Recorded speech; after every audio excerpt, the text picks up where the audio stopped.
Terima kasih saudara, Anda masih bersama kami di Kompas Sulsel dan kita ada di sesi dialog pagi hari ini berbicara soal kemoterapi. Anda pasti sudah sangat akrab dengan istilah ini. Ini adalah salah satu cara atau salah satu metode pengobatan yang dilakukan bagi penderita kanker, dan kemoterapi ini juga banyak ditakuti oleh masyarakat karena dianggap memiliki banyak sekali efek samping yang negatif begitu. Tapi sebelum kita mengetahui ataupun menjudge seperti itu, mungkin kita perlu untuk mendengar cerita yang lebih banyak dan juga mengetahui juga lebih banyak sebenarnya kemoterapi itu apa. Pagi hari ini saya mengajak Anda untuk bertemu dengan seorang dokter dan juga satu orang lagi adalah penderita yang menjalani juga kemoterapi. Saya sudah kehadiran narasumber yang luar biasa pagi hari ini, ada Dr. Tuti Harjianti, SPPD KHOM. Selamat pagi dokter, apa kabar? Pagi. Sehat pagi ya? Semua saudara-saudara Kompas TV. Sehat hari ini dok? Alhamdulillah. Baik ya, oke. Dan selain dokter, dokter ini adalah spesialis darah dan kanker. Saya juga kehadiran ada Himpunan Masyarakat Peduli LGK Makassar. LGK ini adalah leukemia granulositik kronik ya, betul sekali. Dan ini adalah ada Ibu Serly Sambuari. Selamat pagi Bu Serly. Selamat pagi. Apa kabar hari ini? Luar biasa. Luar biasa. Dan Ibu Serly ini juga penderita yang menjalani kemoterapi juga. Kalau saya boleh tahu, Ibu Serly mengalami apa sampai harus di kemoterapi? Penyakitnya? Penyakitnya saya menderita leukemia dari tahun 2010. Saya sudah didiagnosa dan dirawat di Rumah Sakit Wahidin oleh Dr. Tuti dan pengobatan sampai sekarang pun bersama dengan Dr. Tuti. Yang dilakukan adalah kemoterapi. Iya, yang sekarang saya jalani itu kemoterapi target dari Dr. Tuti. Iya. Berarti total sudah berapa lama menjalani? Total sudah 8 tahun. 8 tahun ini kemoterapi? Iya. Baik. Saya mendengar kemoterapi ya dokter. Ini agak takut begitu, membayangkannya agak takut karena selalu di media-media itu sesuatu yang sangat seram. Tapi saya mau dengar penjelasan langsung dari dokter. Kemoterapi itu sebenarnya apa? Bagaimana prosedurnya? Kemoterapi sebetulnya kalau dilihat dari kata-katanya jadinya terapi menggunakan menggunakan kimia ya. Jadinya menggunakan zat kimia itu bertujuan untuk membunuh sel-sel kanker, sel-sel yang tumbuh berlebihan itu dibunuh ya atau dihambat. Cuman sekarang itu kemoterapi itu berkembang. Kemoterapi yang konvensional itu dia membunuh semua sel yang baru membelah. Akibatnya yang dibilang kemo konvensional itu efek sampingnya karena semua sel yang membelah itu dimatikan, makanya ada yang rambut rontok, ada sebagainya. Nah, sekarang ada namanya target terapi seperti yang dialami oleh teman saya, Ibu Serly. Ibu Serly tidak ada masalah dengan rambut sepertinya? Enggak, karena dari awal memang sudah ada Ibu ya? Tidak ada. Karena itu dia menggunakan target terapi. Nah, konvensional dengan target itu perbedaannya apakah di metodenya saja atau seperti apa sebenarnya? Kalau target terapi memang zat kimia itu hanya mencari sel yang memang kerja, misalnya sel targetnya itu saya hanya mencari memang sel yang saya kenali saja, sehingga sel-sel yang lain tidak dibunuh. Makanya rambut tetap bagus karena rambut itu bukan kanker, kulit tetap mulus karena kulit itu bukan kanker. Sel target itu hanya membunuh sel kanker saja. Berarti memang dia lebih spesifik ke sel kankernya saja yang dibunuh begitu. Tapi kalau dari sisi metodenya samakah dengan kemoterapi yang selama ini dikenal? Metodenya sama. Jadinya target terapi itu juga ada yang oral, ada yang ditelan, ada juga yang disuntikkan sama. Seperti juga yang konvensional, ada juga yang ditelan, ada juga yang dimasukkan melalui pembuluh darah atau intravena. Yang berbeda adalah cara kerjanya. Oh, oke. Secara metode sebenarnya sama. Cara masuknya sama. Cara kerjanya. Tapi cara kerjanya terhadap sel kanker itu yang berbeda. Oke, dokter, saya tertarik tadi dengan istilah yang diminum dan yang disuntikkan begitu. Nah, ini keduanya boleh dijelaskan lebih spesifik perbedaannya seperti apa? Iya.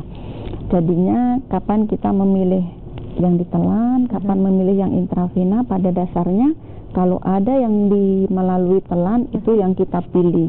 Karena tentu pasien lebih nyaman, bisa di rumah diminum, tidak harus masuk rumah sakit yang dilukai pembuluh darahnya ya. Tapi yang mempunyai bentuk ditelan itu masih terbatas. Belum semua kemoterapi, belum semua target terapi yang bisa melalui telan. Nah, contohnya obat untuk leukemia. Obat untuk leukemia ini ada yang konvensional, ada yang target terapi. Khusus leukemia kronik mielositik leukemia ini, apabila didapatkan gen di tubuhnya mengalami mutasi, khususnya adalah gen BCR-ABL, maka sudah ada target terapinya yang membunuh gen BCR-ABL itu sendiri. Nah, itu kebetulan bentuknya telan. Makanya kenapa sampai pasien bisa lama minum obat ya, sesuai aturan, karena memang gampang, hanya lewat oral ya, lewat telan. Sampai 8 tahun pun minum obat, tidak ada masalah, tidak ada keluhan. Dia bisa kerja dengan aktivitas apa saja walaupun dia penderita, yang penting rajin minum obat. Saya juga lihat Ibu Sherly seperti tidak sakit ya. Seperti tidak penderita masih terlihat sangat segar begitu ya. Apa sih dari awal saya ketemu, saya baru tahu ketika duduk bersama cerita tadi. Nah, kemudian kalau suntik, kalau melalui intravena tadi, ada efek samping yang lebih buruk kah daripada oral? Sebetulnya kalau perbedaan oral dengan intravena, tentu kalau intravena karena jalannya aja bikin luka ya, lewat pembuluh darah, makanya kadang agak bikin biru-biru beda kalau telan ya. Terus di samping itu kalau udah masuk di tubuh mah kerjanya sama ya, tapi yang membedakan tentu waktu melewati tubuh itu ya. Kalau oral kan ditelan saja. Dari sisi menyembuhkannya lebih cepat atau begini, tapi di lain pihak kan kalau ditelan itu masih harus diabsorpsi ya, harus diserap oleh usus, itu juga mempengaruhi. Kadang cara minum yang tidak benar itu juga mempengaruhi hasil. Sama-sama pasien leukemia, sama-sama dikasih obat, yang satu cara minumnya benar, yang satu salah, itu juga akan mempengaruhi. Karena ada tablet obatnya, obat untuk leukemia yang memang diserapnya bagus pas suasana lambung itu asam. Baru pasien tidak tahu, habis makan nasi terus telan obat, dikira semua obat itu diminum setelah makan. Tentu itu mempengaruhi penyerapan. Tapi kalau dari sisi lebih cepat reaksinya sama saja? Sama saja antara disuntik ataupun oral begitu setelah sudah masuk di darah. Setelah sudah masuk ya. Baik. Saya ingin ke Ibu Sherly kembali. Ibu Sherly ini kan juga sekretaris dari Himpunan Masyarakat Peduli LGK Makassar, Bu ya. Nah, kalau sejauh ini dari data yang dimiliki oleh teman-teman di sana, itu ada berapa banyak sih penderitanya di Makassar saat ini? Ya kurang lebih 82 orang. 82 orang, itu yang terdata loh ya? Yang terdata. Dan 82 orang ini sudah pada tahap seperti apa yang Ibu ketahui? Yang saya ketahui sih mereka sudah tahap penyembuhan, kadang ada yang sudah bisa beraktivitas, ada juga yang masih ini seperti yang dikatakan dokter tadi, cara minumnya mereka tidak teratur atau salah itu. Jadi terkadang masih suka ini sih, suka telepon ke saya, Ibu ini saya begini kok bisa begini harus ada, memang harus begini. Biasa saya jelaskan. Karena maaf ya dok, bukan saya pasien pertamanya dokter yang minum pakai oral obat ya. Dan pengalaman yang saya rasakan itu Mungkin karena saya nggak terlalu ini mungkin ya, nggak sama dengan teman-teman yang lain. Jadi kalau minum obat itu kadang-kadang ada yang malas, asal minum lah gitu. Oke. Yang penting ditelan obatnya. Iya, yang penting minum obat deh gitu. Nah, kalau kita ikuti aturan cara dokter bilang harus minum sekian, dari jam sekian sampai sekian tuh harus diminum, ya diikuti. Makanya saya nggak terlalu banyak keluhan. Oke. Baik, meskipun sakit tapi tidak terlalu banyak keluhan. Memang cara meminum obat juga penting sekali di sini ya, untuk membuat progres yang bagus untuk penderita ya.